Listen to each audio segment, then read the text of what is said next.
Morning, welcome back to my channel, welcome to a new blog. আর দেখো সকাল সকাল একদম ধোয়া জামা কাপড় মানে ধোয়া নাইটি পরে চলে এসেছি ঠাকুরের কাছে, কারণ আজকে ঠাকুরের জায়গাগুলো একটু পরিষ্কার পরিচ্ছন্ন করব। তো সকাল সকাল একদম ঠাকুরের কাপড়গুলো সব বের করে নিলাম। আর এদিকে দেখো ঠাকুরের কাপড়গুলো সব ধুয়ে মেলে দিয়েছি, কেন যখন পুজো দিতে বসবো তার আগে শুকিয়ে যাবে। বাকি ঠাকুরের কাজগুলো সারতে সারতে না এই কাপড়গুলো সুন্দরভাবে শুকিয়ে যাবে। আর ঠাকুরের কাপড়গুলো ধুয়ে মেলে দিয়ে আমি একদম ঘরে চলে এসেছি, কেন এবার ঠাকুরের বাসনগুলো সব ভিজিয়ে দেবো।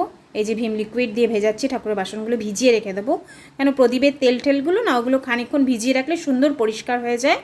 আর ঠাকুরের বাসনগুলো কিন্তু আমি একদম স্নান করে তারপর ধোবো, তো ওই জন্য একটু ভিজিয়ে দিচ্ছি সব বাসনগুলো। ঝাড়াঝাড়িগুলো যতক্ষণে করবো ততক্ষণে বাসনগুলো সুন্দর ভিজে থাকবে। আর এই হচ্ছে এখন ঠাকুরের জায়গার অবস্থা আপাতত। তো এখন ঠাকুরের বাসনগুলো সুন্দর করে ভিজিয়ে দিলাম, তোমরা তো দেখতেই পেলে। এই দেখো সুন্দর করে ভিজিয়ে দিয়েছি ভিম লিকুইড দিয়ে। আর এই টুলটাও ধোবো, টুলে সব ধূপকাঠির ছাইগুলো লেগে আছে। আর এটা হচ্ছে আমার ঠাকুরের জলের বালতি, তো এটাও ধুয়ে এক বালতি জল নিয়ে নেবো আমি স্নান করে। আর এই হচ্ছে ঠাকুরের জায়গার অবস্থা। আর এগুলো এখন গোছাবো আর একটু পরিষ্কার করবো, মানে মোটামুটি পরিষ্কারই আছে। দেখো কোনাটানাগুলো মোটামুটি পরিষ্কারই আছে। এখানটা না আলো পড়ে না, একদম লাইট পড়ে না আমার ঠাকুরের জায়গাটা, জানো তো এমন অবস্থা না। তো যাই হোক একটু পরিষ্কার করে নেবো। এই জানলার এই জায়গাগুলো মানে ঠাকুরের জিনিস টিনিস রাখি, এগুলো একটু গোছাগুছি করে নেবো। কাল থেকে আজকে এটা নিয়ে লেগে পড়েছি। তো এই যে দেখো ঝাড়াঝাড়ি অলরেডি শুরু করে দিয়েছি। আর এই কোণা থেকেই শুরু করলাম, কারণ এই কোণার দিকগুলোই আমি শুধু ঝাঁটা দিয়ে ঝাড়বো। ঠাকুরের আসনের দিকগুলো কিন্তু একেবারেই ঝাঁটা ঠাটা দিয়ে ঝাড়বো না, সেগুলোর জন্য আমার আলাদা ছোট্ট একটা ফুল ঝাড়ু আছে। ঠাকুরের আসনের কোণা টোনা সেগুলোই দিয়ে আমি ঝাড়ি আর কি, সেই ফুল ঝাড়ুটা দিয়েই ঝাড়ি, যদিও বা মিকি ভেঙে ফেলেছে। আর এবারে দেখো আলমারির ওপরে যেই সব জিনিসগুলো রাখা থাকে সেগুলো সব সুন্দর করে নামিয়ে নিচ্ছি। আর এই যে টুনি লাইটের প্যাকেটটাও বের করেছি, আর একটা টুনি লাইটের সেট বের করে নিচ্ছি, যেটা আসনে লাগাবো আজকে পরিষ্কার পরিচ্ছন্নর পরে। আর ওপরের কোণাগুলো একটু সামান্য ঝুল ছিল, সেগুলো ঝেড়ে নিচ্ছি ভালো করে। আর তারপরে একটা কাপড় দিয়ে এই আলমারিটা আমি ভালো করে সুন্দর চারপাশটা আমি ভালো করে মুছে নিচ্ছি। আর আলমারির ওপরে যেই জিনিসগুলো রাখবো না সেগুলো সব মুছে টুছে রেখে দিচ্ছি। দেখো কি পরিশ্রমটাই না আমাদের করতে হয়, তারপরে গিয়ে আমাদের ঘরের বউদের জোটে হচ্ছে পুজোর বোনাস। তারপরেও দেখবে আমাদের বোনাসে 9, 6 কম বেশি, ঠিক আছে। এটা নিও না, এত দামি শাড়ি কেন নেবে। আর ছেলেদের তো এখন একটা অপশান হয়েই গেছে, মানে শাড়ি কেনার কথা বললেই একটাই অপশান, একটাই আনসার, শাড়ি নিয়ে কি করবে, শাড়ি তো তুমি পরোই না। আর তোমাদেরকে তো বলেইছিলাম যে ঠাকুরের জায়গা কিন্তু আমি ঝাঁটা দিয়ে কখনো পরিষ্কার করি না। তো এইরকম একটা ছোট ঝাড়ু আমি এটা কিনে রেখেছিলাম, প্রথমে নতুন থেকেই ঠাকুরের জায়গা পরিষ্কার করি, কিন্তু মিকি এটার মানে যেটা হাতে ধরে আর কি, লাঠিটা ছোট্ট একটা লাঠি থাকে, সেটাকে মিকি ভেঙে ফেলেছে মুচড়িয়ে মুচড়িয়ে। তো যাই হোক এটা দিয়ে আমি ঠাকুরের জায়গা যখনই পরিষ্কার করি আমি এরকমভাবে পরিষ্কার করে দিই। আর এদিকে দেখো মিকি চলে এসছে আমার এখানে, যে আমি কী কাজ করছি না করছি দেখবে। এবার কোনটা কি একটু ধরা যায় সেদিকে একটু দেখছে, আর ভাবছে এটার মধ্যে জলটার মধ্যে কিছু একটা কাজ করতে হয়। দাঁড়া উঠে কি করছে এবার দেখো। এই যে দেখো পুতুলকে এবার অন্যায় আবদারটা দেখো, পুতুলকে ওটার মধ্যে স্নান করাবে, মানে দুষ্টুমিটা একবার ভাবো, ওটার মধ্যে স্নান করাবে। আর আমি এখানে বসে বসে এখন ঠাকুরের আসনটা মুছছিলাম। তো মা এসেছে, মা এসে ডাকছে, মানে আমার শাশুড়ি মা এসে আমাকে ডাকছে। তো আজকে আমাদের দোকান বন্ধ রেখেছে, তাই জন্য মা আর বাবা একদম সকাল সকাল বুনুর কাছে চলে এসেছে, দোকান বন্ধ থাকলে যেটা করে আর কি।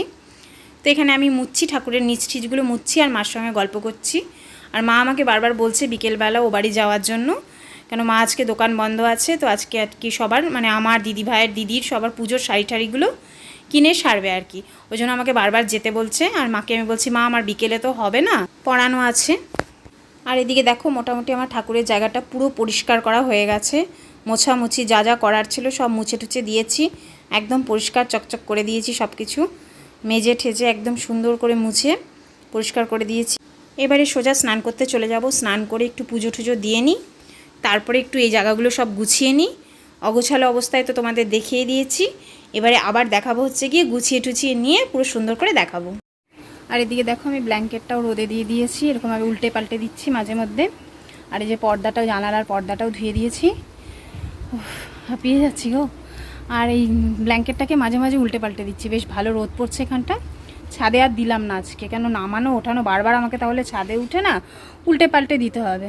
এদিকে দেখো স্নান সেরে আগে ঠাকুরের বাসনগুলো ধুয়ে নিলাম। আর এদিকে দেখো ঠাকুরের কাপড়গুলো কিন্তু আমার পুরো শুকিয়ে গেছে, এই পিড়ি ঠিড়ি যেগুলো সব মুছে দিয়ে গেছিলাম প্রায় সবই শুকিয়ে গেছে, দেখো সুন্দরভাবে। ঠাকুর তো দেখো পুজো দেওয়া হয়ে গেছে, আর টুনি লাইটটাও লাগিয়ে নিলাম, কিন্তু সন্ধ্যেবেলা জ্বালিয়ে দেখাবো। তো দেখো পুজো দিয়ে নিলাম, পুজো দেওয়া কমপ্লিট। আর টুনি লাইটটাও লাগিয়ে নিলাম, পুজো দিয়ে উঠে বসে বসে টুনি লাইটটাও লাগিয়ে দিলাম। তো মোটামুটি ঠাকুরের জায়গাটা আজকে ঝকঝক করে দিলাম, সব সুন্দর করে মুছে টুছে একেবারে পরিষ্কার পরিচ্ছন্ন করে পুজো দেওয়া হয়ে গেল। মানে একটা সকালের একটা সব থেকে বড় আর সব থেকে মেন কাজ আমার কমপ্লিট হলো। এইবারে আর কোনো দিকে না, সোজা লাফঝাপ দিয়ে যেতে হবে রান্নাঘরে। তো চলো পুজো টুজো দেওয়া কমপ্লিট, আর সন্ধ্যেবেলা আবার দেখাবো। আর এই দেখো সন্ধ্যেবেলা এখন লাইটটা জ্বালিয়ে দিয়েছি, দেখো কি সুন্দর লাগছে, দারুণ লাগছে। সন্ধ্যেবাতি দেখিয়ে ঠাকুরকে লাইটটা জ্বালিয়ে দিলাম, দেখো দারুণ লাগছে। এরকম টুনি লাইট না আগে আমার আসনে সবসময় লাগানো থাকতো। তো কিছুদিন আগে একটা হলুদ লাইট লাগানো ছিল, তো সেটা একটু খারাপ হয়ে যাওয়াতে ওই যে খুলেছিলাম আর লাগানো হয়নি। তো এবার আবার পরিষ্কার পরিচ্ছন্ন করে লাগিয়ে দিলাম। আর দেখবে লাইটটা অফ করে কি দারুণ লাগছে। হ্যাঁ দেখো টুনি লাইট টাইট জ্বললে মনে হয় কি যে একটু পুজো পুজো ভাব এসে গেছে, বলো মনটা একটু আনন্দও লাগে। তো ঠাকুরকে সন্ধ্যেবাতি এখন দেখিয়ে নিলাম, আর এখন একটু চা টা খেয়ে নিই, তারপরে নাইটি তো ছেড়েই নিয়েছি, চা খেলে কিছুই হবে না। সন্ধ্যেবাতি দেখানোর আগে তো নাইটিটা ছেড়ে নিলাম। তো এখন একটু চা টা খেয়ে তারপরে এই জায়গাটা গোছাবো, তারপরে একবার তোমাদের ঠাকুর ঘরের ফাইনাল লুকটা দিয়ে দেবো, ঠিক আছে? তো মোটামুটি আমার গোছানোটা পুরো কমপ্লিট হয়ে গেছে। ওপর টুপর এই আলমারির ওপর টুপর সব দেখাচ্ছি, এগুলো সব গোছানো হয়ে গেছে সুন্দর করে। সন্ধ্যাবেলা একটু চা টা খেয়ে রিফ্রেশ হয়ে তারপরে ঠাকুরের জায়গাটা একদম পরিষ্কার পরিচ্ছন্ন করে নিলাম। পরিষ্কার এই যে দেখো পেছনে দেখতে পাচ্ছ আমি বোতলটাকে কি সুন্দর ডেকোরেশন করে দিয়েছি একটা গাছ দিয়ে, মানি প্ল্যান্ট দিয়ে। আর ওই কর্নারটাতে দিয়েছি আমার একটা ছোট্ট অ্যালোভেরার গাছের টবটা ওখানে বসিয়ে দিয়েছি। আর এই ওপরে আলমারির এই ওপর টপরগুলোও সুন্দর করে এই যে দেখো দেখাচ্ছি তোমাদের, ব্যাক ক্যামেরায় সবটা দেখিয়ে দিচ্ছি ঘুরিয়ে। ঠাকুর ঘরের পুরো ট্যুরটা করিয়ে দিচ্ছি। সেরকম কিছুই না, ঠাকুর ঘরটা বেশিরভাগ খালিই থাকে। এই ঘরটাতে কি হয় বলো, ঠাকুরটা থাকে। আর বেশিরভাগ ক্ষেত্রে কি হয়, আগে ওই ঘরের খাটটা এখানে থাকতো, এখন তো থাকে না। আর বেশিরভাগ ক্ষেত্রে কি হয়, বাইরে মানে বৃষ্টি টিষ্টি পড়লে আমরা এই কর্নারটা দিয়ে, মানে ঠাকুরের মুখের সামনে না, এই পাশটা দিয়ে জামা কাপড়গুলো রাখি। কোথায় রাখবো বলো, ওপরে তো রাখা যায় না, কারণ টাইগার থাকে না সিঁড়ির উপরে, ওই জন্য রাখা যায় না। ওর গাঁঠা ঝাড়া দিলে সমস্ত কাপড়ে দেখা যাবে পশম হয়ে যাচ্ছে। আর বাকি আর কিছু রাখা হয় না, ঠাকুরই শুধু থাকে ঘরটাতে। ঠাকুর ঘরটাকে সুন্দর করে পরিষ্কার পরিচ্ছন্ন করে নিলাম। মানে কথায় আছে না, cleanliness is next to godliness. তো ঠাকুর ঘরটা একটু সবসময় ঠাকুরের জায়গাটা একটু পরিষ্কার পরিচ্ছন্নই রাখতে হয়। সে রোজ আমরা পরিষ্কার না করতে পারি, অনেকে রোজ পরিষ্কার করতেও পারে না, সম্ভব হয় না, সময় হয় না। তো সপ্তাহে একদিন একটু পরিষ্কার করে দিলে হয়। আমি যেরকম বৃহস্পতিবার করে একদম পুরো ঠাকুরের জায়গাটাকে আমি সমস্ত মুছে দিই, কাপড় ঠাকুর সব ধুয়ে ঠুয়ে দিই প্রতি বৃহস্পতিবার। মানে বুধবার রাতের থেকে আমি এগুলো সব পাল্টানো শুরু করে দিই। মানে কি করি, এগুলোই নামিয়ে সুন্দর করে ধুয়ে ঠুয়ে দিই। আর ঠাকুর পুজো দেওয়ার আগে শুকিয়ে যায় একদম ধোয়া কাপড় বৃহস্পতিবার করে পেতে দিই। আর একদম আসনের কোনা ঠানা নিচ টিচগুলো প্রতি বৃহস্পতিবার করে একটু পরিষ্কার করে দিই। তাহলে কি হয়, একদম সারা সপ্তাহ ধরে পুজো করতে বসলে একটু বেশ মনটাও একটু দেখবে শান্তি লাগে পরিষ্কার পরিচ্ছন্ন থাকলে, তাই না বলো?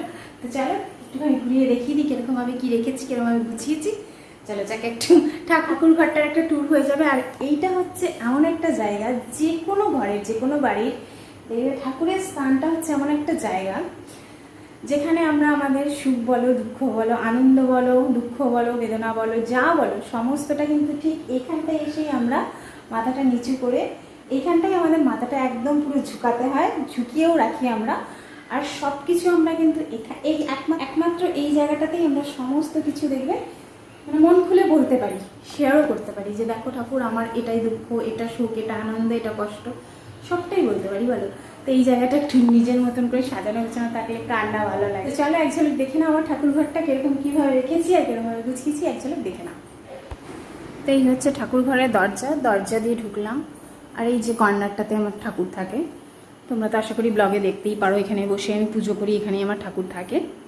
আর এরকম একটা জানালা আছে, যেই জানলাটাতে কি হয় আমার ঠাকুরের জিনিসপত্রগুলো আমি রাখি কিন্তু জানলাটাতে। আর এই পর্দাটা কিন্তু আমার খুব কাজে দেয়, ঠিক আছে? শুকিয়েও গেছে পর্দা, আর লাগিয়েও দিয়েছি, দেখো সারাদিন রোদ খেয়ে পর্দা শুকিয়ে গেছে। তো চলো এই পাশ থেকে শুরু করি। তো এই পাশে আমার থাকে হচ্ছে প্লাস্টিকের দুটো চেয়ার থাকে, যেটা এখন নেই। ওই ব্ল্যাঙ্কেট রেখেছিলাম, ব্ল্যাঙ্কেট ওঠানোর পরে চেয়ারটা পুরো ফাঁকা হয়ে গেছে, আর মিকি টেনে টেনে ওই ঘরে নিয়ে চলে গেছে। তো এরকম একটা আলমারি থাকে, এই আলমারিটার ভেতরে হচ্ছে গিয়ে বিশেষ কিছু নেই, আমাদের শীতের জামা কাপড়। আর মিকির অন্নপ্রাশনে প্রচুর হাবিজাবি গিফটও পেয়েছিল, সেইগুলো কিছু গিফট এটার মধ্যে ভর্তি করা আছে। আর দুটো সেলফি আছে আমাদের শীতের সমস্ত পোশাক। ব্যাগগুলো হচ্ছে গিয়ে আমার সব ঠাকুরের ব্যাগ, মানে এই ব্যাগটার ভেতরে অনেকগুলো ব্যাগ আছে।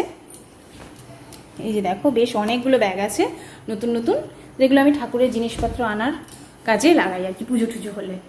আর এই যে ওপরে রেখে দিয়েছি দেখো আমার দুটো ব্ল্যাঙ্কেটকে সুন্দর করে রোদ খাইয়ে ন্যাপথলিন দিয়ে একদম একটা পুরোনো বেড কাভারে র্যাপ করে রেখে দিয়েছি। আর তার উপরে যে নতুন গামলাটা, দাঁড়াও একটু পেছন থেকে দেখায়, তার উপরে যে নতুন গামলাটা, সেই গামলাটাকে এরকম একটা চাদর দিয়ে ঢেকে রেখে দিয়েছি। কেন কবে ওই কাকু আসবে জানি না, গামলাটা নোংরা হয়ে গেলে মুশকিল, যদি উনি চেঞ্জ করে দেয় একটু ছোটো সাইজ নেবো আর কি। এত বড় গামলা না, মানে আমিও বুঝতে পারিনি রাখার পরে। আর এইটা হচ্ছে গিয়ে এপাশে আছে একটা আমার পুরনো ট্রাইপড, আর এইটাতে আছে একটা প্লাস্টিকের এই যে ফিল্টার, ওয়াটার ফিল্টারগুলোর যে থাকে না, মানে 20 লিটার জারগুলো যেগুলোতে বসায়, সেরকম একটা জার একদম নতুনই আছে, ওই জন্য প্লাস্টিকে ভরে রেখে দিয়েছি যাতে নোংরা টোংরা না লাগে। তো ব্যাস, আর সেরকম কিছু নেই। আলমারির ওপরটাকে এইভাবে গুছিয়ে রেখে দিয়েছি পরিষ্কার টরিষ্কার করে। আর এইবারে আসছি হচ্ছে জানালাটায়। দেখো আমার ওই ঘর থেকে মানি প্ল্যান্ট এনে লাগিয়ে দিয়েছি, ছোটো ছোটো মানি প্ল্যান্ট আমি কেটে এনে লাগিয়ে দিলাম, কি সুন্দর লাগছে। আর বোতলের কালারটাও না গ্রিন, দারুণ লাগছে। আর এই যে পর্দাটা, এই যে আমি ঠাকুরের জিনিসগুলো কিন্তু এইখানটাতেই রেখে দিই। কেন বলো, এইখানটা বেশ অনেকটা জায়গা পাওয়া যায়। আর সেরকম তো খুব বেশি জিনিসপত্র নেই ঠাকুরের, যেটুকু যা লাগে আমাদের আর কি নিত্য পুজোতে, তো সেগুলো আমি এখান দিয়ে রেখে দিই। এই যে দেখো, এই পাশে হচ্ছে তোমার ঠাকুরের বাসন টাসন ধোয়ার পিতম্বরী, ভিম লিকুইড, তার পেছনে স্কচ ব্রাইটগুলোও আছে। আর এই জারগুলো হচ্ছে 3টে, পেছনে আর একটা আছে 4টে জার। এইগুলো হচ্ছে আমার সব বিভিন্ন জায়গায় গঙ্গার জল, বাবা যেখানে যেখানে যায় গঙ্গার জল এনে দেয়। এই ধরো গঙ্গোত্রীর আছে, গঙ্গাসাগরের আছে, মানে হাওড়ার গঙ্গারও আছে, সব বিভিন্ন জায়গার গঙ্গার জল আছে। আর এই ঝুড়িটা আমার প্রায় ভেঙেই পড়তে চলেছে, তবুও আমি পাল্টাই না, কারণ ঝুড়িটা ভীষণ বড়। আর একটা ঝুড়ির মধ্যে আমার সব রাখা হয়ে যায়। এটার মধ্যে আমার যা নিত্য পুজোর আছে। আচ্ছা, আমি ঠাকুরের জিনিসগুলো ধরছি এটাই কারণে যে আমার কিন্তু সন্ধে দেওয়ার সময় নাইটি টাইটি পুরো ছাড়া আছে, ঠিক আছে, বলে দিলাম। আবার অনেকে ভিডিওটা দেখে ভাবতে পারো যে এমা ঠাকুরের জিনিস যখন তখন ধরছে, একেবারেই না। তো এটার মধ্যে রাখি হচ্ছে কি, এই যে ধূপকাঠি আছে, তারপরে দেশলাই আছে, ঠাকুরের গোলাপ জল, আর এইটা একটা ছোটোখাটো ধূপকাঠি যেগুলো, এই সমস্ত সব ঘি মধু, এইসব যেগুলো আমাদের নিত্য পুজোতে লাগে, মাঝে মাঝে পুজোতেও লাগে। আর এই পাশে আমার শঙ্খটা রাখা আছে। আর এগুলো আমার হচ্ছে ঠাকুর মোছার কাপড়, সব ঠাকুরের স্নান করিয়ে মোছার কাপড়, ঠিক আছে। তারপর পর্দাটা এবার এই দিকে এনে দিই। হ্যাঁ, তো এইদিকে এনে দিলাম। এই জিনিসগুলো আমি এইটুকু জায়গার মধ্যে রেখে আমার সবসময় পর্দাটা আমি টেনে দিই এরকমভাবে, তাহলে আর কি বলে দেখা যায় না, সুন্দর হয়ে যায়। আর এই জায়গাটা বেশ চওড়া তো হয়ে যায় এটার মধ্যে। আর এই কর্নারটাতে দেখো একটা ছোট্ট টবে অ্যালোভেরা গাছ লাগিয়ে দিয়েছি। এগুলো সব আমার ওই ঘরে জানালাতে গাছ আছে, সেখান থেকে এনে এনে লাগিয়ে দিলাম। আর এই কর্নারটাতে তোমাদের দেখিয়েই দিয়েছি, আমার সুন্দর একটা লাইট লাগিয়ে দিয়েছি সবুজ রঙের, ভালো জ্বলছে। আমার কার্তিকের ময়ূরের পালকের উপরেও লাইটটা পড়েছে, বেশ ভালো লাগছে। আর এই হচ্ছে আমার ঠাকুরের জায়গা, ব্যাস, আর বিশেষ কিছু সেরকম কিছু নেই ঠাকুর ঘরে। আর এটা হচ্ছে ঠাকুরের জলের বালতি, আর একটা বালতিতে ফুল টুল ফেলি। আর এই ঠাকুর ধুনুচি এই সমস্ত সব রাখা আছে।